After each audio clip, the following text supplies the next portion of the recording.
ரொம்ப டென்ஷனான சூழ்நிலையில் வேலை செய்கிறது, உடம்பு குண்டாக இருக்கிறது, இதெல்லாம் இந்த ஹை பிபிக்கு துணை செய்யுது. அப்படி தான் எடுத்துக்க வேண்டியிருக்குது. இது கிருமியினால் ஏற்படுற வியாதி இல்லை, உடம்புல ஏற்படுற ஒரு பழுது, அவ்வளவுதான். இப்போ 40 வயசுக்கு மேலே தான் பொதுவாக இது பாதிக்கும். அதெல்லாம் சரி, ஒருத்தருக்கு உயர் ரத்த அழுத்தம் இருக்குது, அதை கட்டுப்படுத்துறதுக்கு வழி ஏதாவது உண்டா அப்படின்னா உண்டு. மருந்து கொடுத்தும் சரி பண்ணலாம். மருந்து இல்லாத சிகிச்சை முறைகளும் இருக்குது. இப்போ மருந்து சாப்பிட்றதுன்னா டாக்டர்கிட்ட போயிடலாம். அதுக்கு இப்போ சுமாராக 30 விதமான மருந்துகள் இருக்குதான். மருந்தோட உடல் கட்டுப்பாடும் மனக்கட்டுப்பாடும் சேர்ந்ததுன்னா ரொம்ப விசேஷம். அது இருக்கட்டும், மருந்து இல்லாமல் நாம் செய்ய வேண்டியது என்ன, அதை தெரிஞ்சுக்குவோம். முதல்ல சீரான உடற்பயிற்சி, வாக்கிங் ரொம்ப நல்லது. மனசை அமைதிப்படுத்துறதுக்கு யோகாசனம், ஆழ்நிலை தியானம், இது மாதிரியான பயிற்சிகள் நல்லது. ஒரு காலத்தில் யோகாசனம் பண்ணுங்க, தியானம் பண்ணுங்கன்னு சொன்னால் ஒரு மாதிரியாக பார்த்தாங்க. இப்போ மருத்துவ நிபுணர்களே அதெல்லாம் ரொம்ப அவசியம்தான் அப்படின்னு சொல்கிறாங்க. இன்னொரு அதிசய சிகிச்சை முறை இப்போ வழக்கத்துக்கு வந்திருக்குது. பயோ ஃபீட்பேக் அப்படின்னு பேர். மூளையின் அழுத்த அலைகளை பதிவு பண்ணி அதை மறுபடியும் உடம்புக்குள்ளே செலுத்தி இந்த இரத்த அழுத்தத்தை சீராக்கி போடுறாங்க. சில பேருக்கு இந்த ஹை பிபி பார்டர் லைனில் இருக்கும். அவங்களுக்கெல்லாம் மருந்துகள் அவசியம் இல்லை, வாழ்க்கை முறையில் சில மாற்றங்களை பண்ணிக்கிட்டாவே போதும். பிஹேவியரல் மாடிஃபிகேஷன்ஸ்னு சொல்கிறாங்க. அது எப்படின்னா, பரபரப்பான வாழ்க்கை முறையை தவிர்க்கணும். புகைப்பிடிக்கிற பழக்கம், மது அருந்தும் பழக்கம், இதெல்லாம் இருந்தால் விட்டுடணும். சாப்பாட்டில் உப்பை குறைக்கணும். கொழுப்பு சத்து ஆகாரங்களை குறைச்சிக்கணும். முடிஞ்சால் விட்டுடலாம். குடும்பத்தில் ஏற்கனவே யாருக்காவது ஹை பிபி இருந்தால் சந்ததிகள் ஜாக்கிரதையாக இருக்கணும். நடுத்தர வயசை அடைஞ்சவங்க அப்பப்போ அந்த பிபி செக் பண்ணிக்கிறது நல்லது. டாக்டர் சொல்கிறத நம்மளில் பல பேர் சரியாகவே கேட்கறது இல்லை, அதனால தான் இடைஞ்சல். ஒரு ஆள் பிபின்னு சொல்லி டாக்டர்கிட்ட போனான். உடம்பு குண்டாக இருக்குது, அதை குறைக்கணும், முதல்ல தினமும் உடற்பயிற்சி பண்ணு அப்படின்னார். சரின்னு சொல்லிவிட்டு வந்தான், செஞ்சான். கொஞ்ச நாள் கழித்து மறுபடியும் டாக்டர்கிட்ட போனான். என்னப்பா எக்ஸசைஸ் பண்ணியா அப்படின்னு கேட்டார். தினமும் பண்ணினேன் டாக்டர்னா. என்ன பண்ணேன்னு கேட்டார். முன்னெல்லாம் சிகரெட்டை கடையில் வாங்குவேன், இப்போ நான் அப்படி வாங்குறத விட்டுட்டேன். தினமும் நானே என் கையாலேயே உருட்டி தயார் பண்ணுறேன் டாக்டர், இது ஒரு எக்ஸசைஸ் தானே அப்படின்னு. இந்த உலகத்தில் நாம் நல்லபடியாக இருக்கணும்னா அதுக்கு முக்கியமாக தேவைப்படுறது 2. ஒன்று செல்வம், இன்னொன்று அறிவு. சரி, இது 2ல் சிறந்தது எது அப்படின்னு ஒரு கேள்வி கேட்டால் என்ன பதில் சொல்கிறது? இதே கேள்வியை ஹஸ்ரத் அலி அவர்கள்கிட்ட கேட்டாங்களாம். அவர் ஒரு பெரிய அறிஞர். கேள்வி கேட்டவங்களும் சாதாரண ஆட்கள் இல்லை, இவங்களும் அறிஞர்கள். ஒரு நாள் ஹஸ்ரத் அலி அவர்கள்கிட்ட 10 அறிஞர்கள் வந்தாங்களாம். ஐயா, நாங்கள் 10 பேரும் உங்ககிட்ட ஒரே கேள்வியை தான் கேட்க வந்திருக்கிறோம், ஆனால் எங்கள் 10 பேருக்கும் நீங்கள் தனித்தனியாக பதில் சொல்ல முடியுமா அப்படின்னு கேட்டிருக்காங்க. அதாவது அவங்க ஒரே கேள்விக்கு இவர்கிட்ட இருந்து 10 விதமான பதில் எதிர்பார்க்குறாங்க. சரி கேளுங்க, என்ன கேள்வி அப்படின்னார் அவர். அப்போ தான் அவங்க கேட்டாங்களாம், செல்வம் அறிவு இது 2ல் சிறந்தது எது? இதுதான் கேள்வி. ஹஸ்ரத் அலி என்ன பண்ணார் தெரியுமா? அவங்கள ஒவ்வொருத்தராக கூப்பிட்டார், ஒவ்வொரு விதமான பதிலை சொல்லி அனுப்புனார். முதல்ல ஒருத்தரை கூப்பிட்டார், சொன்னார், அறிவுங்கிறது தீர்க்கதரிசிகள், ஞானிகள், மகான்கள் இவங்களோட பரம்பரை சொத்து. ஆனால் செல்வம்ங்கிறது கொடுங்கோலரின் ஆயுதம், அதனால் அறிவு தான் சிறந்தது அப்படின்னார். 2வது ஆளை கூப்பிட்டார். உங்ககிட்ட செல்வம் இருந்தால் நீங்கள் தான் அதை காப்பாற்றணும், ஆனால் அறிவு உங்களை எப்பவும் காப்பாற்றும், ஆகவே அறிவு தான் சிறந்தது அப்படின்னார். 3வது ஆளை கூப்பிட்டார். செல்வந்தனுக்கு எப்போதும் விரோதிகள் அதிகம், ஆனால் அறிஞனுக்கு நண்பர்கள் அதிகம், அதனால் அறிவு தான் சிறந்ததுன்னார். அடுத்தவரை கூப்பிட்டார். செல்வம் அடுத்தவங்களுக்கு கொடுக்க கொடுக்க குறையும், ஆனால் கல்விங்கிறது அதிகரிச்சுக்கிட்டே வரும், கொடுக்கறதுனால குறையாது, அதனால் அறிவு தான் சிறந்ததுன்னார். இன்னொருத்தரை கூப்பிட்டார். அறிவுள்ளவன் எப்பவும் அதை அடுத்தவங்களுக்கு வாரி வழங்கிக்கிட்டே இருப்பான், அதனால் அவங்ககிட்ட தாராளத்தன்மை இருக்கும், ஆனால் செல்வந்தன்கிட்ட கஞ்சத்தனம் தான் இருக்கும், அதனால் அறிவு தான் சிறந்ததுன்னார். 6வது நபரை கூப்பிட்டார். செல்வத்தை கள்வர்கள் திருடிட்டு போக முடியும், ஆனால் அறிவை அப்படி திருடிட்டு போக முடியாது அப்படின்னார். 7வது நபரை கூப்பிட்டார். செல்வம் கால ஓட்டத்தில் அழிஞ்சிரும், ஆனால் அறிவை கால ஓட்டம் ஒன்றும் பண்ண முடியாது, ஆகவே அறிவே சிறந்ததுன்னார். 8வது ஆளை கூப்பிட்டு சொன்னார், செல்வத்துக்கு எப்பவும் எல்லை உண்டு, நிறை உண்டு, அளவு உண்டு, கணக்கு உண்டு, ஆனால் அறிவுக்கு அப்படிப்பட்ட எல்லை எதுவும் கிடையாது, அதனால் அதுதான் சிறந்ததுன்னார். அடுத்தவனை கூப்பிட்டார். செல்வம் வந்து உள்ளத்தில் உள்ள ஒளியை வந்து போக்கிவிடும், இருட்டை உண்டாக்கிவிடும், விரிந்த மனப்பான்மையை வந்து குறுகலாக்கிவிடும். ஆனால் அறிவு அப்படி இல்லை, இருண்ட உள்ளத்தில் ஒளியை பாய்ச்சி அதை விசாலப்படுத்துது, அதுதான் சிறந்ததுன்னார்.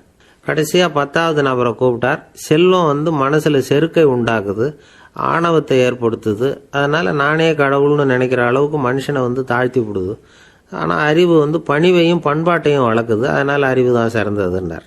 ஆக இப்படி 10 பேருக்கும் 10 விதமாக பதில் சொன்னது மூலமாக ஹஸ்ரத் அலி அவர்கள் அறிவு தான் செல்வத்தை விட சிறந்தது அப்படிங்கிறதுக்கு 10 காரணங்களை சுட்டி காட்டியிருக்கார். அந்த அறிஞர் 10 பேர் கேட்ட ஒரே கேள்விக்கு 10 பதில் சொன்னார். நமக்கு வேண்டிய ஒருத்தர் 10 பேர் கேட்ட கேள்விக்கு ஒரே பதில் சொல்லி சமாளித்தார். கேள்வி என்ன தெரியுமா? என்கிட்ட வாங்கின கடனை எப்பயா திருப்பி கொடுக்க போற? இதுதான் அந்த 10 பேரும் கேட்ட ஒரே கேள்வி. இந்த மாதம் 26ஆம் தேதி தந்துடுறேன் அப்படிங்கிற ஒரே பதில் சொல்லி அவ்வளவு பேரையும் இவர் அனுப்பி வச்சுட்டாராம். எல்லாரும் போனதுக்கப்புறம் இவரை தனியாக கூப்பிட்டு கேட்டிருக்கிறாங்க, அது என்ன சார் கணக்கு 26ஆம் தேதி, அன்னைக்கு என்ன அதிசயம் நடக்க போகுது அப்படின்னு கேட்டிருக்காங்க. அதிசயம் அன்னைக்கு இல்லை, அதுக்கு முத நாளே நடக்க போகுதுன்னாராம். விவரமாக சொல்லுங்கன்னு இருக்காங்க. வேற ஒன்றும் இல்லைங்க, 26ஆம் தேதி தானே எல்லாரையும் வர சொல்லியிருக்கிறேன், அதுக்கு முத நாளே நான் புறப்பட்டு தலைமறைவாயிட போகிறேன் அப்படின்னாராம். ரொம்ப பெருமையாக. ஒரு சிகை அலங்கார கூடம், ரொம்ப சுறுசுறுப்பாக எல்லாரும் வேலை செஞ்சுக்கிட்டு இருக்கிறாங்க. முடிவெட்டிக்க வந்திருக்கிறவங்க நிறைய பேர், எல்லாரும் வரிசையாக உட்காந்துருக்குறாங்க. அவரை சுற்றி நின்றுட்டாங்க. எப்படி இருக்கிறீங்க, நல்லா இருக்கீங்களா அப்படின்னு விசாரிக்க ஆரம்பிச்சிட்டாங்க. எல்லாம் முடிஞ்சதும் வந்தவர் கேட்டார், வரிசையில் கடைசியாக இருக்கிறவர் யார் அப்படின்னு கேட்டார். ஏன்னு கேட்டாங்க. நான் அதுக்கு அடுத்தபடியாக உட்காரணும், அதுக்காக தான் கேட்குறேன் அப்படின்னார். உடனே அங்கே இருந்தவங்கள்லாம் என்ன சொன்னாங்க தெரியுமா? நீங்கள் வந்து வரிசையில் காத்திருக்கக்கூடாது, நீங்கள் அரசாங்கத்தின் தலைவர், உங்களுக்கு நேரம் முக்கியம், அதனால் நீங்கள் முன்னாடி போங்க அப்படின்னு சொன்னாங்க. ஆனால் அதை அவர் கேட்கல. தோழர்களே, உங்களுடைய கருத்துக்கு ரொம்ப நன்றி, எல்லாரும் வரிசையாக தான் வரணும், அதுதான் முறை, வரிசையில் வரணுங்கிற நடைமுறையை நானும் பின்பற்ற விரும்புகிறேன், நாம் எல்லாரும் சமமானவர்கள் அப்படின்னார். இப்படி சொல்லிவிட்டு வரிசையில் கடைசியாக இருந்த ஒரு நாற்காலியில் போய் உட்காந்துக்கிட்டார். தன் சட்டை பையில் இருந்த ஒரு செய்தித்தாளை எடுத்தார், படிக்க ஆரம்பிச்சிட்டார். ஆனால் அங்கே இருந்தவங்களால இதை வந்து பார்த்துக்கிட்டு சும்மா இருக்க முடியல. ஒருத்தர் எழுந்திரிச்சு வந்தார். ஐயா, இப்போ என்னுடைய முறை வந்திருக்குது, நான் தான் போக வேண்டிய முறை, உங்களை இங்கே காத்திருக்க வைக்கிறத விட ஒரு 5 ஆண்டுகளுக்கு கூட நான் வந்து முடிவெட்டிக்காமே இருந்துட முடியும் அப்படின்னார். அவர் மறுபடியும் சொன்னார், ஐயா, நீங்கள் வந்து வரிசை முறையை தாண்டி போக விருப்பப்படல, சரி, ஆனால் என்னுடைய முறையை வந்து மாற்றி கொடுக்கறதுக்கு எனக்கு வந்து முழு உரிமை இருக்குது, இதுக்கு பதிலாக உங்களுடைய கடைசி இடத்த நான் எடுத்துக்கிறேன், இதை நீங்கள் மறுக்க முடியாதுன்னார். அங்கே இருந்த மற்றவங்களும் இதை ஒரு மனசாக வற்புறுத்த ஆரம்பிச்சிட்டாங்க. அந்த பெரிய மனிதர் பார்த்தார், சரின்னு கடைசியாக ஒத்துக்கிட்டார். அவர் யார் தெரியுமா? அவர் தான் மாவீரர் லெனின். ரஷ்யாவில் கிரெம்ளின் சிகை அலங்கார கூடத்தில் தான் இது நடந்தது. எல்லாரும் இந்நாட்டு மன்னர்கள்னு வாயளவில் பேசுறதுல என்ன பிரயோஜனம்? நாம் எல்லாரும் சமங்கிறத நடைமுறையில் கடைபிடிச்சி காட்டினவங்க கொஞ்சம் பேர் தான். அவங்களில் ஒருத்தர் தான் லெனின். வரிசையில் நின்று வர்றதுங்கிறது ஒரு சிறந்த பண்பு, உயர்ந்த பண்பு. இன்றைக்கி பல இடங்களில் அது நமக்கு தேவைப்படுது. ஒரு ரேஷன் கடைவாசல், கடை திறக்கிறதுக்கு முன்னாடியே எல்லாரும் வந்து வரிசையில் நின்றுட்டாங்க. கடைசியாக வந்த ஒருத்தர் கியூவில் முன்னாடி போகிறதுக்கு முயற்சி பண்ணுறார். ஏற்கனவே நின்றுட்டு இருக்கிறவங்க அவரை முன்னாடி போகிறதுக்கு விட மாட்டேங்கிறாங்க. கடைசியாக போய் நில்லையா அப்படின்னு எல்லாரும் கத்துறாங்க. அது அவர் காதில் வாங்கலை, முண்டி அடிச்சுக்கிட்டு முன்னாடி போகிறதுக்கே முயற்சி பண்ணிகிட்டு இருக்கிறார். எல்லாரும் சேர்ந்து அவரை வலுக்கட்டாயமாக இழுத்து கொண்டாந்து பின்னாடி கொண்டு போய் நிறுத்திவிட்டாங்க. நிறுத்திவிட்டு சொன்னாங்க, அதை பாருப்பா, நாங்கள் இருக்கிற வரைக்கும் நீங்கள் முன்னாடி போய் எதையும் வாங்க முடியாது, தெரிஞ்சுக்கோ அப்படின்னாங்க. இப்போ அந்த ஆள் சொன்னாராம், நான் இங்கே பின்னாடி நிற்கிற வரைக்கும் நீங்களும் எதுவும் வாங்க முடியாது அப்படின்னாராம். ஏன்னு கேட்டிருக்கிறாங்க. நான் தான் அந்த கடையை திறக்க வேண்டிய ஆள் அப்படின்னாராம் அவர். ஒரு சராசரி மனிதனுடைய இயல்பு என்ன? இன்பம் வந்தால் துள்ளி குதிப்பான், துன்பம் வந்தால் சோர்ந்து போய் ஒரு மூலையில் உட்காந்துருவான். இவன் தான் சராசரி மனிதன். ஆனால் ஒருத்தன் இன்பம் வந்தால் அதுக்காக மகிழ்ச்சி அடையிறதில்ல, துன்பம் வந்தால் அதுக்காக சோர்ந்து போகிறதில்ல அப்படின்னு வச்சுக்கோங்க. அப்படி இருந்தால் அவன் சாதாரண ஆள் கிடையாது. ஒரு ஊரில் ஒரு ஞானி இருந்தார். அவரை தேடிட்டு ஒரு பெரியவர் வந்தார். ஐயா, ஞானத்தில் சிறந்த ஞானம் எது அப்படின்னு கேட்டாராம். இதுக்கு அந்த ஞானி என்ன பதில் சொன்னார் தெரியுமா? இன்பத்தினால மகிழ்ச்சி அடையாமலும் துன்பத்தினால சோர்வு அடையாமலும் இருக்கிறது தான் அந்த ஞானம், பெரிய ஞானம் அப்படின்னாராம். சரி சுவாமி, அப்படிப்பட்ட ஞானம் உங்களுக்கு எப்படி வந்ததுன்னு கேட்டிருக்காரு இவர். அதை நான் ஒரு கழுதைகிட்ட இருந்து கற்றுக்கிட்டேன் அப்படின்னாராம் அவர். இவருக்கு ஒன்றும் புரியல, ஒரு மாதிரியாக முழிச்சிருக்கிறார். இதை அவர் புரிஞ்சுக்கிட்டார். நீங்கள் நாளைக்கு காலையில் நம்முடைய ஆசிரமத்துக்கு வாங்க, புரிய வைக்கிறேன்னாராம். சரின்னு அவர் போயிட்டார். மறுநாள் காலையில் ஆசிரமத்துக்கு வந்து சேர்ந்தார். ஞானி அவரை கூப்பிட்டு உட்கார வச்சார். வாங்க, வந்து இப்படி உட்காருங்க, கொஞ்ச நேரத்தில் இந்த வழியாக ஒரு கழுதை போகும், அதை கவனித்து பாருங்கன்னாரா. இவருக்கு இன்னமும் ஒன்றும் புரியாமல் போச்சு, ஒரே குழப்பம். இருந்தாலும் அந்த ஞானி சொன்னது மாதிரியே உட்காந்துருக்கிறார். கொஞ்ச நேரத்தில் இந்த வழியாக ஒரு கழுதை போச்சு. அது முதுக நிறைய அழுக்கு மூட்டைகள், அதை சுமந்துக்கிட்டு போகுது. ஒரு செலவு தொழிலாளி அதை ஓட்டிகிட்டு போகிறார். கொஞ்சம் தூரத்தில் ஒரு ஆறு இருக்குது. அங்கே போய் துணியெல்லாம் சுத்தப்படுத்திக்கிட்டு சாயந்தரமாக திரும்பி இந்த வழியாகவே வருவாங்க. ஞானி சொன்னது மாதிரியே இந்த பெரியவர் அழுக்கு மூட்டையை சுமந்துக்கிட்டு போகிற அந்த கழுதையை கவனித்தார். கழுதை போயிட்டுது. அதுக்கப்புறம் ஞானியை திரும்பி பார்த்தார். இப்போ அந்த ஞானி சொன்னார், சாயந்தரம் வரைக்கும் நீங்கள் இங்கேயே இருக்கணும்னார். அதே மாதிரி இவர் இருந்தார். சாயந்தரமாக அந்த ஞானி சொன்னார், ஐயா, இப்போ கொஞ்ச நேரத்தில் அந்த கழுதை இந்த வழியாக திரும்பி வரும், அதையும் கவனித்து பாருங்கன்னார். இவரும் கவனித்து பார்க்குறார். கழுதை வந்தது. அது முதுகில் சலவை செய்யப்பட்ட துணி மூட்டை, அது பாட்டுக்கு சுமந்துக்கிட்டு போய்கிட்டு இருக்குது. பெரியவருக்கு ஒன்றும் புரியல, பொறுமை இழந்துட்டார். சரி சுவாமி, இந்த கழுதைக்கும் உங்கள் ஞானத்துக்கும் என்ன சம்பந்தம் அப்படின்னார். இப்போ அந்த ஞானி விளக்கினார். ஐயா, இந்த கழுதை இதே மாதிரி தினமும் காலையில் அழுக்கு மூட்டைகளை சுமந்துக்கிட்டு ஆற்றுக்கு போகுது, மாலையில் வெண்மையான சுத்தமான துணிகளை சுமந்துக்கிட்டு திரும்பி ஊருக்கு போகுது. காலையில் இது போகும்பொழுது முதுகில் அழுக்கு மூட்டைகளை சுமந்துக்கிட்டு போகிறோமேங்கிற வருத்தமும் அதுக்கு கிடையாது. சாயந்தரம் திரும்பி வரும்பொழுது சுத்தமான துணிகளை சுமந்துக்கிட்டு வர்றோமேங்கிற மகிழ்ச்சியும் அதுக்கு இல்லை. இதை பார்த்து தான் நானும் அது மாதிரி ஞானத்தை கற்றுக்கிட்டேன் அப்படின்னாராம். அதனால் யார் கற்றுக் கொடுக்குறாங்க அப்படிங்கிறத விட எதை கற்றுக்கிறோம் அப்படிங்கிறது தான் முக்கியம். ஒரு சினிமா பார்க்குறோம், ஒரு அருவி கொட்டுறது மாதிரி காட்சி வருது, தண்ணீர் வழியுது. படம் முடிஞ்சதும் பார்த்தீங்கன்னா அந்த திரை என்ன நனைஞ்சு போயா இருக்கும். ஒரு தீப்பிடிச்சு எரியிற காட்சியே சினிமாவில் பார்க்குறீங்க, காட்சி முடிஞ்சதும் அந்த வெண் திரையே கருகி போயா இருக்கும். படத்தில் வர்ற தண்ணீரும் நெருப்பும் அந்த திரையை பாதிக்கிறது இல்லை. நாம் அந்த திரை மாதிரி இருக்கிறதுக்கு கற்றுக்கணுமா. அந்த பக்குவம் வந்துவிட்டதுன்னா இன்பமும் துன்பமும் நம்ம எதுவும் செய்யாது. ஒரு சினிமாவை பார்க்குற வரைக்கும் சிரிக்கலாம், அழலாம். பார்த்துட்டு வெளியில் வரும்பொழுது அழுதுகிட்டே வரக்கூடாது. ஒருத்தர் வந்தார், அப்படி படம் முடிஞ்சு வெளியில் வரும்பொழுது அருவி மாதிரி கண்ணீர் சிந்திக்கிட்டே வரார். ஏன் சார், படம் அவ்வளவு சோகமா அப்படின்னு கேட்டார். இன்னொருத்தர், இல்லை சார், கூட்டம் ரொம்ப குறைச்சல் சார், மொத்தம் படம் பார்க்க வந்தவங்களே 15 பேர் தான் சார் அப்படின்னார் கண்ணீரை தொடச்சிக்கிட்டே. அதுக்கு நீங்கள் ஏன் சார் அழறீங்கன்னு கேட்டார் அவர். இந்த படத்தோட தயாரிப்பாளரே நான் தான் சார் அப்படின்னாரா இவர். ஒரு சின்ன பையன் என்னை தேடிட்டு ஓடி வந்தான். ஒரு கதை சொல்லுங்கன்னா.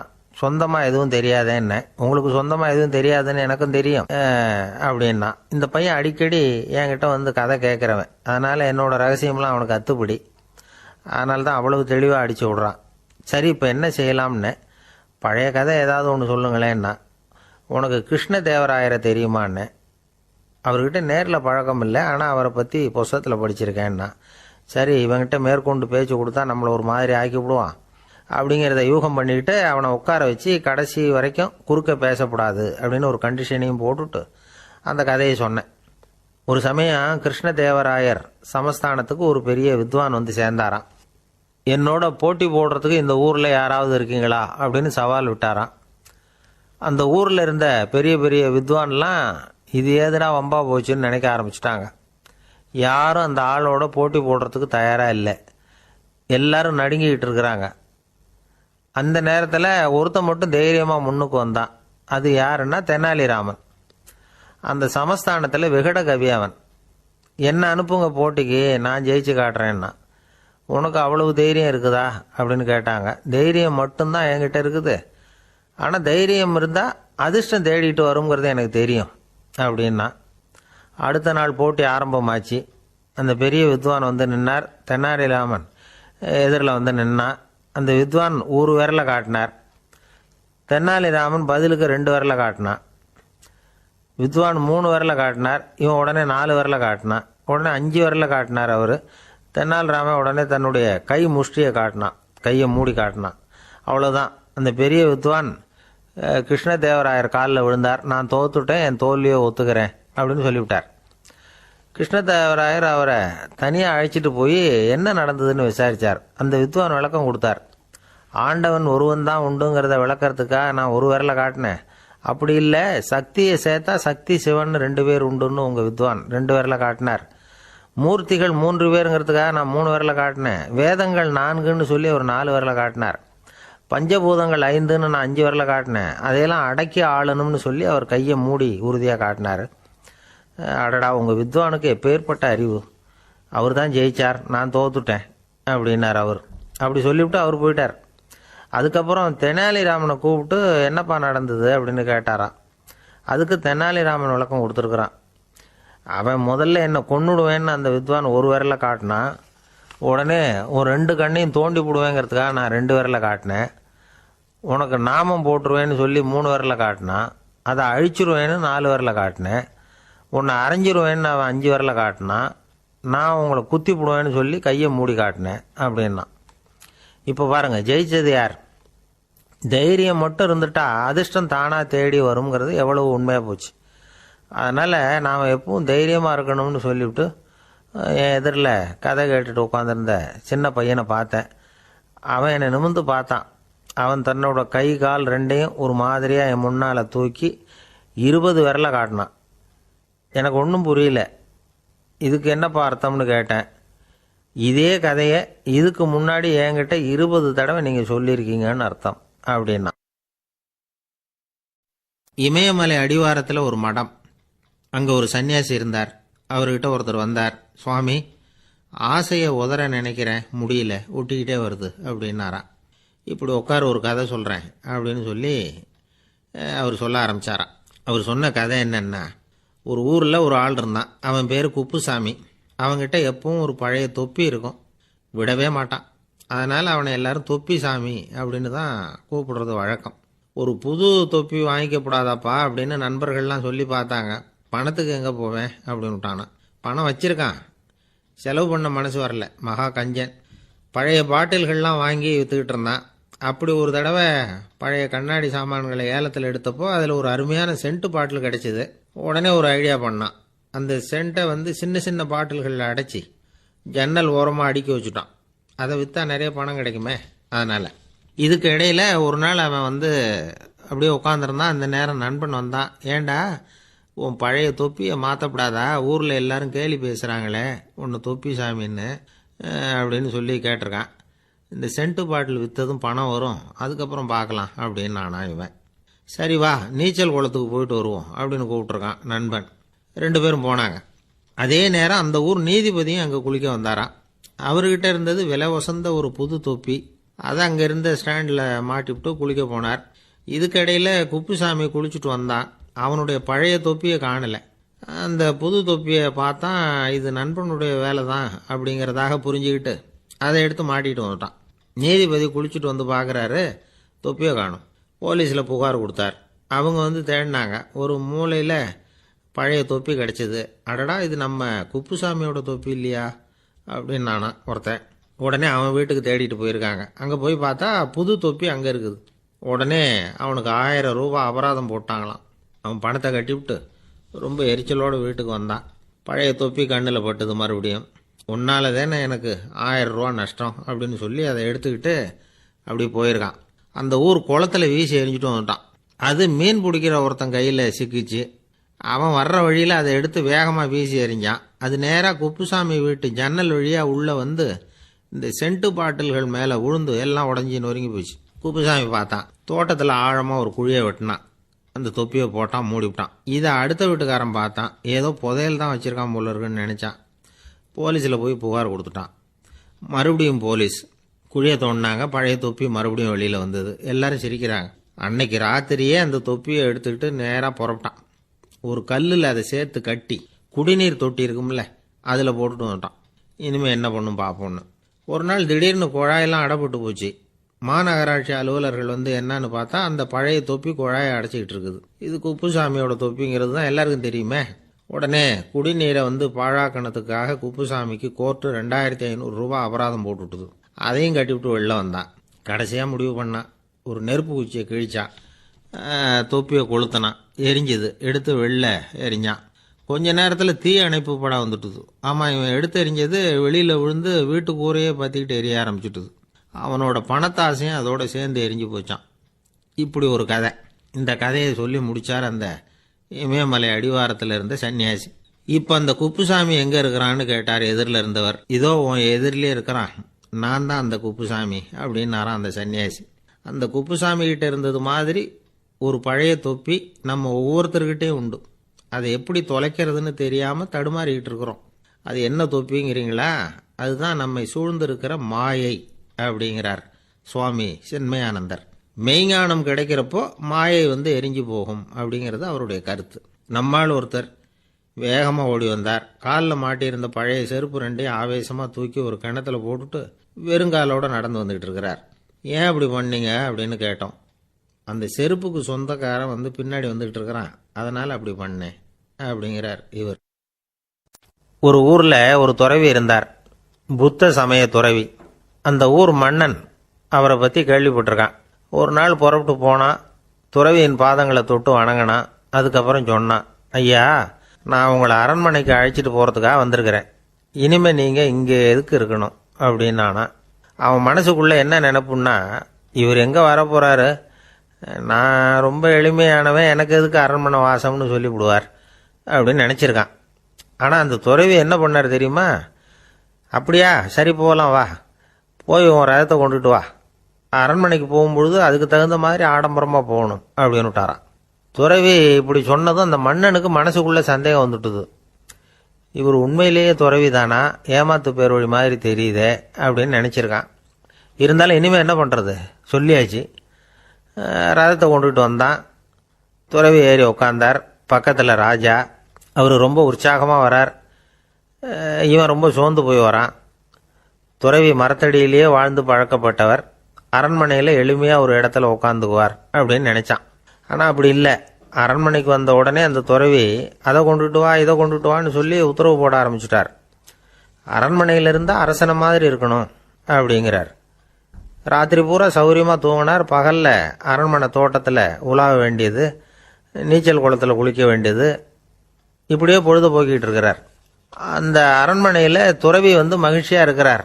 மன்னனால் அப்படி இருக்க முடியல. அவருக்கு எந்த கவலையும் இல்லை, இவனுக்கு அரசாங்க கவலைகள்.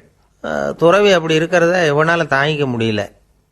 ஒரு நாள் அவர்கிட்டயே போய், நான் உங்ககிட்ட கொஞ்சம் பேசணும் நானா. துறவி பார்த்தார். நான் இந்த அரண்மனைக்கு வரும்பொழுதே நீ என்னமோ என்கிட்ட கேட்கணும்னு நினைச்ச, ஏன் காலதாமதம்? நீ அனாவசியமாக உன்னையே தொந்தரவு பண்ணிகிட்டு இருக்கிற, நீ கவலையாக இருக்கேங்கிறது எனக்கு புரியுது. நான் மரத்தடியில் இருந்தப்போ கூட என்னை அடிக்கடி சந்திச்சுக்கிட்டு இருப்பேன், ஏதாவது விளக்கம் கேட்கறது உண்டு. இங்கே வந்த பிறகு என்னை சந்திக்கிறது கூட அபூர்வமாக போயிட்டுது. நீ இப்போ என்ன கேட்க போகிறேங்கிறது எனக்கு தெரியும், இருந்தாலும் கேள் அப்படின்னாராம். வேற ஒன்றும் இல்லைங்க, இப்போ உங்களுக்கும் எனக்கு என்ன வித்தியாசம்? 2 பேரும் அரண்மனையில் தான் இருக்கிறோம். நீங்கள் மகிழ்ச்சியாக இருக்கிறீங்க, நான் அப்படி இருக்க முடியல. இவ்வளவுக்கும் நீங்கள் முன்னாடி இருந்தது மாதிரி இல்லை. தினமும் தங்கத்தேர் கேட்குறீங்க, உயர்தரமான ஆடைகள் அணியிறீங்க, சுவையான சாப்பாடு. இப்படி இருக்கிறப்போ உங்களுக்கும் எனக்கு என்ன வித்தியாசம்? இதுதான் மன்னனுடைய கேள்வி. இதுக்கு பதில் சொல்கிறேன், என் கூட புறப்பட்டு வா, இந்த நகரத்துக்கு வெளியில் போவோம் அப்படின்னு சொல்லி அரசனை கூப்பிட்டுக்கிட்டு ஊர் எல்லைக்கு சேர்ந்தார் துறவி. அங்கே போய் சொன்னார், இதை பாருப்பா, இந்த இடத்த தான் தேடிக்கிட்டு இருந்தேன். இனிமேல் நான் திரும்பி வரப்போகிறதில்ல. நீ என்னோட வர்றியா, திரும்பி போறியா அப்படின்னார். நான் எப்படிங்க உங்கள் கூட வர முடியும்? என்னுடைய நாடு, என்னுடைய சொத்துக்கள், மனைவி, மக்கள் எல்லாத்தையும் விட்டுட்டு எப்படிங்க வர்றதுன்னா. இப்போ அந்த துறவி சொன்னார், இப்போ வித்தியாசத்தை தெரிஞ்சுக்கிட்டியா? நான் அரண்மனையில் இருந்தேன், எல்லா வித பொருள்களும் உடையவனாக இருந்தேன், ஆனால் எதையும் சொந்தம் கொண்டாடுறவனாக இருக்கல. ஆனால் நீ அப்படி இல்லை, எல்லாத்தையும் சொந்தம் கொண்டாடிக்கிட்டு இருக்கிற. இதுதான் நமக்குள்ள வித்தியாசம் அப்படின்னு சொன்னார். அரண்மனை ஆடைகளை அப்படியே களைஞ்சார், அரசங்கிட்ட கொடுத்தார். உன்னுடைய ஆடைகளை நீயே வச்சுக்கோன்னார். அவர் பாட்டுக்கு நடந்து போனார், திரும்பியே பார்க்கல. அரசனுக்கு அப்போதான் தன்னுடைய அறியாமை விளங்குச்சான். இதிலேருந்து நாம் புரிஞ்சிக்க வேண்டியது என்னன்னா, இந்த உலகத்தில் எத்தனையோ பொருள்கள், அதையெல்லாம் முறையாக பயன்படுத்தினா மகிழ்ச்சி. அதை விட்டுட்டு அதுக்கெல்லாம் சொந்தம் கொண்டாட ஆரம்பித்தா கவலை. நம்ம ஆட்கள் சொந்தம் கொண்டாடுற விதமே தனி. ஒரு ஆள் இன்னொருத்தங்கிட்ட ஒரு கொடை கடன் வாங்கியிருந்தான், திருப்பி கொடுக்கல. கொடையை கொடுத்தவன் கேட்டான், என்கிட்ட கடன் வாங்கினிய கொடை, அதை கொஞ்சம் திருப்பி தர்றியான்னா, அது உனக்கு இப்போ அவசரமாக தேவைப்படுதா அப்படின்னு கேட்டான் இவன். எனக்கு தேவைப்படலை, அந்த கொடையை நான் யாருக்கிட்ட வாங்கியிருந்தேனோ அவனுக்கு இப்போ அது அவசரமாக தேவைப்படுது அப்படின்னு அந்த ஆள். துஷ்டரை கண்டால் தூர விலகு, இப்படி ஒரு பழமொழி உண்டு. எதுக்காக இப்படி சொல்லி வச்சாங்க? துஷ்டன் ஏதாவது தொந்தரவு கொடுப்பான், அதனால் அவனை கண்டா பயந்துக்கிட்டு ஓடி ஒளிஞ்சுக்கோ அப்படின்னா இதுக்கு அர்த்தம் அப்படி இல்லை. ஒரு துஷ்டன்கிட்ட நெருங்கி போகிறோம்னு வச்சுக்கோங்க, அவன் நமக்கு கெடுதலான ஆலோசனைகள் எதையும் சொல்லலாம், அல்லது அவன் தீய உணர்வுகள் உள்ளவனாக இருக்கலாம், அல்லது தீய செயல்கள் செய்யக்கூடியவனாக இருக்கலாம், அல்லது தீய நட்புனால் அவன் ஏற்கனவே கெட்டு போனவனாக கூட இருக்கலாம். இப்படிப்பட்டவனை நெருங்கி போனால் அவனோட பாதிப்பு நமக்கும் வந்துடும். அதனால் விலகி போ அப்படின்னு சொல்கிறாங்க. இதையே கொஞ்சம் விவரமாக இப்போ பார்ப்போமே. இப்போ இந்த துஷ்டர்களை 4 வகையாக பிரிக்கிறாங்க. இந்த 4 வகைக்கும் உதாரணம் வேணும்னா வேற எங்கேயும் போக வேண்டியதில்லை, மகாபாரதத்தை பார்த்தாவே போதும். அதில் இந்த 4 வகையான தீயோரும் வர்றாங்க. முதல் வகைக்கு உதாரணம் சகுனி. இவன் மனசில் எப்பவும் தீய எண்ணங்கள் தான் நிறைஞ்சிருக்கும், கனவுல கூட தீய ஆலோசனைகள். யாராவது ஒருத்தர் நல்லபடியாக வாழ்ந்தா அதை இவனால் சகிச்சிக்க முடியாது. இப்படிப்பட்டவனோட நெருங்கிய தொடர்பு துரியோதனனுக்கு கிடைச்சிது.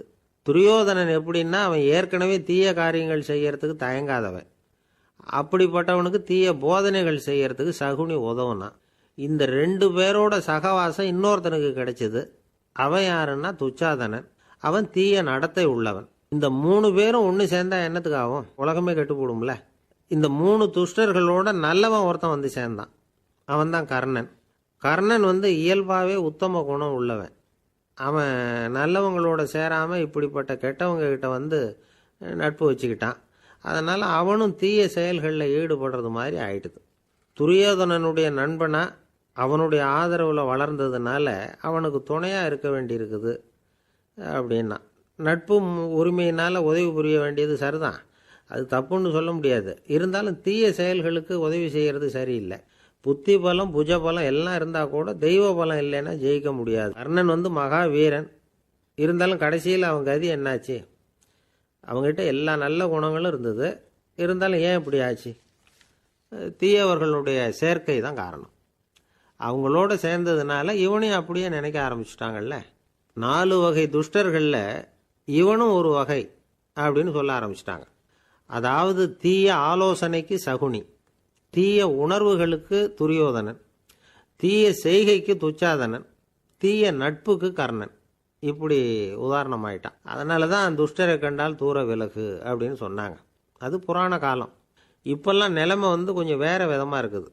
அன்னைக்கு ஒரு நாள் அப்படிதான் ஒரு காட்டு பாதையில் யாரோ ஒருத்தர் அடிபட்டு கிடந்தார். யாரோ ஒரு துஷ்டன் அவரை அடித்து போட்டுட்டு போயிட்டான் போல இருக்கு. அந்த வழியாக போன ஒருத்தர் பரிதாபப்பட்டு அவனை போய் தூக்குனார், ஆறுதல் சொன்னார். இதை பாருங்க, இந்த வழியாக எப்பவும் தனியாக வரக்கூடாது.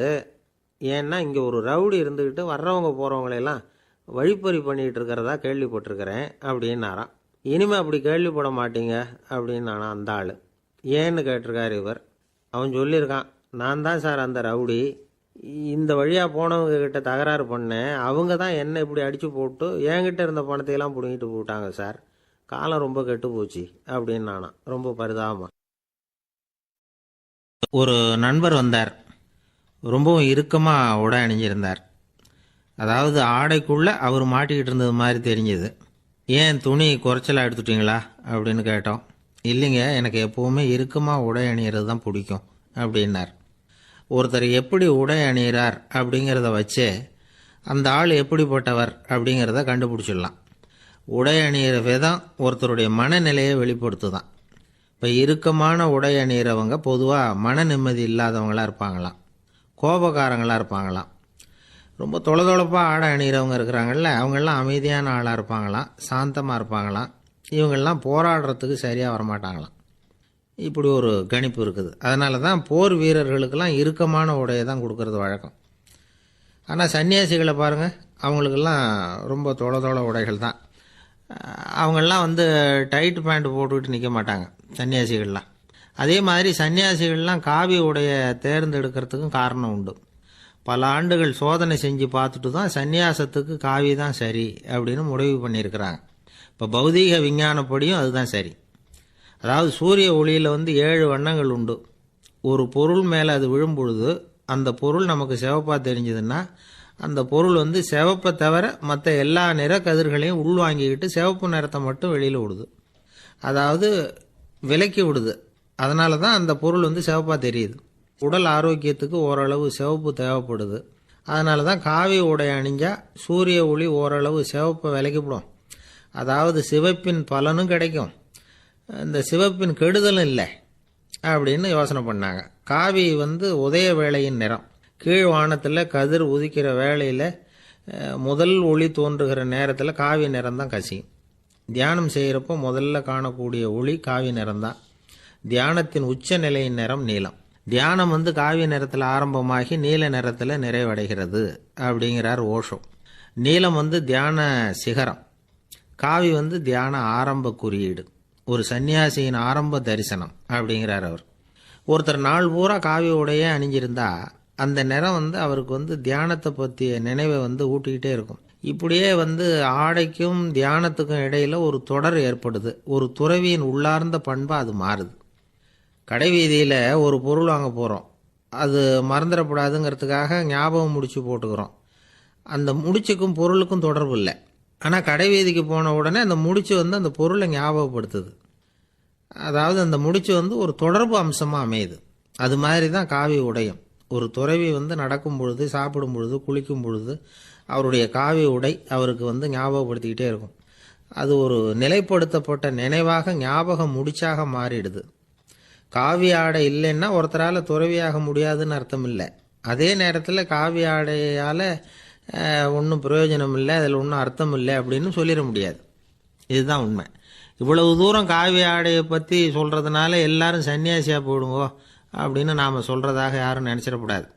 மனசுக்கும் நிறத்துக்கும் உள்ள சம்பந்தத்தை தெரிஞ்சுக்கிறதுக்காகத்தான் இவ்வளவும். நமக்கு தெரிஞ்ச நண்பர் ஒருத்தர் இருக்கிறார், ஆஃபீஸில் வேலை பார்க்குறவர். ஒவ்வொரு மாதமும் 20ஆம் தேதிக்கு பிறகு அவரை போய் பார்த்தீங்கன்னா காவி உடை அணிஞ்சிக்கிட்டு, கண்ணை மூடிக்கிட்டு, கை ரெண்டையும் விரித்து வச்சுக்கிட்டு தியானத்திலே உட்காந்துருப்பார். ஏன் இப்படி பண்ணுறீங்கன்னு கேட்டேன். அதாவது 20ஆம் தேதிக்கு பிறகு என் கையில் ஒரு பைசா கூட கிடையாது, ஒரு சன்னியாசி லெவலில் இருக்கிறேன், என்கிட்ட எதுவும் செலவுக்கு கேட்காத அப்படின்னு என் மனைவிக்கு நாசூக்காக உணர்த்துறதுக்காக அப்படி உட்காந்துருப்பேன் அப்படின்னு விளக்கம் கொடுக்குறார் அவர்.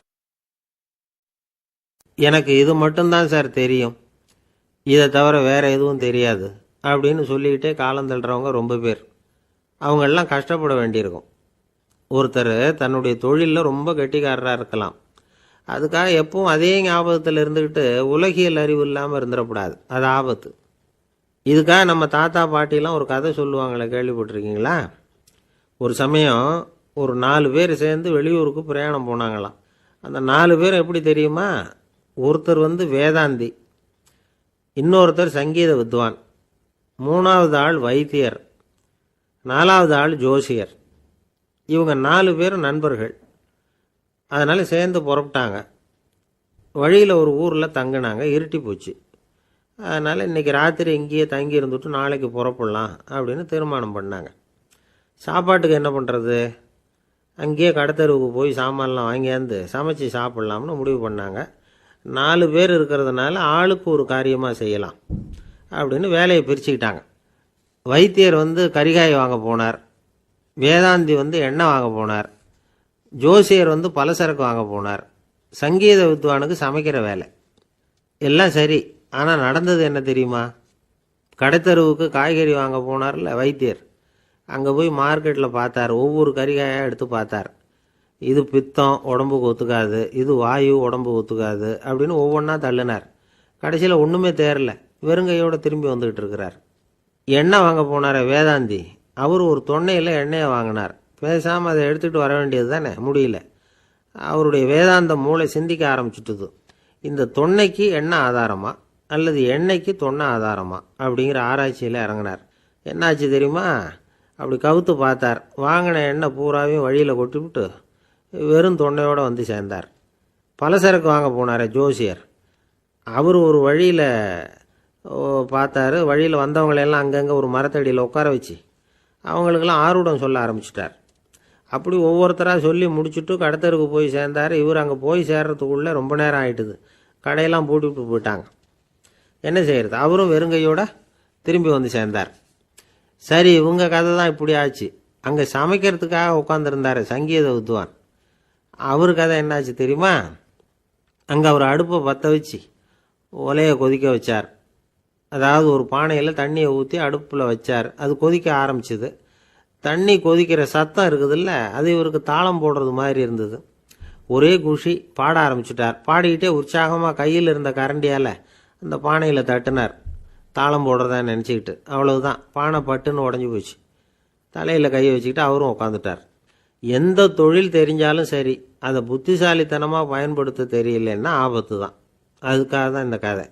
ஒரு பஸ்ஸு டிரைவர் ரொம்ப கெட்டிக்காரரு. பஸ்ஸை ரொம்ப திறமையாக ஆபத்து இல்லாமல் ஓட்டினதுக்காக பரிசுலாம் வாங்கினவர். அவரே ஒரு படகு ஓட்டுறதுக்காக அழைச்சிட்டு போயிருக்கிறாங்க, மோட்டார் படகு. அதையும் ரொம்ப திறமையாக தான் ஓட்டிகிட்டு போயிருக்கிறாரு. நடுக்கடலில் போனதும் படகு நின்று போச்சு. மோட்டாரில் ஏதோ கோளாறு. என்ன செய்யலாம் அப்படின்னு அந்த டிரைவரை கேட்டிருக்கிறாங்க படகுல இருந்தவங்கெல்லாம். அப்போ அவர் சொன்னாராம், கவலைப்படாதீங்க, ஒன்றும் பிரச்சனை இல்லை, எல்லாரும் கொஞ்சம் கீழே இறங்கி பின்னாடி தள்ளுங்க, மோட்டார் ஸ்டார்ட் ஆகிடும் அப்படின்னாராம். ஒருத்தர் வேகமாக நடந்து போகிறார். கடைத்தெருவில் ஒரு ஸ்வீட்டு கடையை பார்க்குறார். உடனே சடன் பிரேக் போட்டது மாதிரி நிற்கிறார். ஒரு ஸ்வீட் வாங்கி சாப்பிட்லாமேன்னு மனசு சொல்லுது. டாக்டர் வேணாம்னு சொல்லியிருக்கிறார், உடம்புக்கு ஒத்துக்காது, அதனால் அது வேணாம்னு சொல்லுது அறிவு. இவர் மனசு சொல்கிறத கேட்கல, அறிவு சொல்கிறபடி கேட்குறார். அதனால் மறுபடியும் வேகமாக அங்கேருந்து நடந்து போயிடுறார். அவர் நல்ல மனுஷன். மனுஷனுக்கு அறிவும் இருக்குது, உணர்ச்சியும் இருக்குது. எதுக்கு எடுத்தாலும் உணர்ச்சி வசப்பட்டுக்கிட்டு இருக்கக்கூடாது, அறிவு வசத்தில் நாம் இருக்கணும். அப்போ தான் நாம் நல்லபடியாக வாழ முடியும். இல்லைன்னா அவஸ்தை தான். மகாபாரதத்தில் சந்தனுன்னு சொல்லி ஒரு அரசன் வர்றான். அவன் ஒரு சமயம் அறிவு வசப்படாமல் உணர்ச்சி வசப்படுறான். அதாவது ஒரு நாள் கங்கை கரையில் ஒரு அழகான பொண்ணை பார்க்குறான். இவனுடைய மனசு அவகிட்ட போயிடுது. அவளை கல்யாணம் பண்ணிக்கிறதுக்கு ஆசைப்படுறான். அந்த பொண்ணு சரின்னு சம்மதிக்கிறா. ஆனால் ஒரு நிபந்தனை போடுறா. அந்த நிபந்தனைக்கு சம்மதம்னு சொன்னாதான் உன்னை கல்யாணம் பண்ணிக்குவேன்னு சொல்கிறா. சரி, அவள் போட்ட நிபந்தனை என்ன தெரியுமா? இது மாதிரி, நான் உங்கள் மனசு புண்படுற மாதிரி எந்த காரியம் பண்ணாலும் நீங்கள் என்ன ஏன்னு கேட்கக்கூடாது, நான் செய்கிற காரியத்தை தடுக்கவும் கூடாது. அப்படி நீங்கள் செஞ்சால் அடுத்த கணமே நான் உங்களை பிரிஞ்சு போயிடுவேன். இதுதான் அந்த பொண்ணு போட்ட நிபந்தனை. சந்தன அரசன் இந்த நிபந்தனையை ஒத்துக்கலாமா? இதை அறிவுபூர்வமாக யோசிச்சிருந்தா இதுக்கு கட்டுப்பட்டுருக்க மாட்டான். இந்த நிபந்தனைக்கு நான் சம்மதிக்க மாட்டேன்னு தான் சொல்லியிருக்கணும். ஆனால் அவன் அந்த நேரத்தில் உணர்ச்சி வசத்தில் இருந்தான். அதனால் நீ என்ன சொன்னாலும் சரின்னு ஒத்துக்கிட்டான். அவளை கல்யாணம் பண்ணிக்கிட்டான். இதனால் என்ன ஆச்சு? 7 பச்சை இளம் குழந்தைகளை பிறந்த உடனே அவள் கங்கையில் தூக்கி எறிஞ்சி கொல்லக்கூடிய கோர காட்சியை இவன் ஒன்று பின்னாடி ஒன்றா பார்க்க வேண்டியதாக போச்சு. கடைசியில் 8வது குழந்தை பிறந்ததுன்னு தான் அவனுடைய அறிவு மேலோங்குது. அந்த கொடிய செயலை தடுத்து நிறுத்துறான்.